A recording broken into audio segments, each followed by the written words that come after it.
Hi குட்டீஸ், எல்லாருக்கும் வணக்கம். இன்னைக்கு நம்ம என்ன பார்க்க போகிறோம் தெரியுமா? ஐ வரிசை சொற்கள் பார்க்கலாமா? வாங்க. ஃபஸ்ட்டு ஐ ஐங்கரன், ஐ ஐரோப்பா, ஐ ஐந்திணை, ஐ ஐஸ்கிரீம், ஐ ஐம்பூதங்கள், ஐ ஐவர், ஐ ஐங்கோணம்,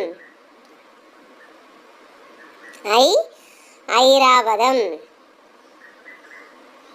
ஐ ஐயம், ஐ ஐம்பது, ஐ ஐம்புலன்கள், ஐ ஐந்து. நன்றி.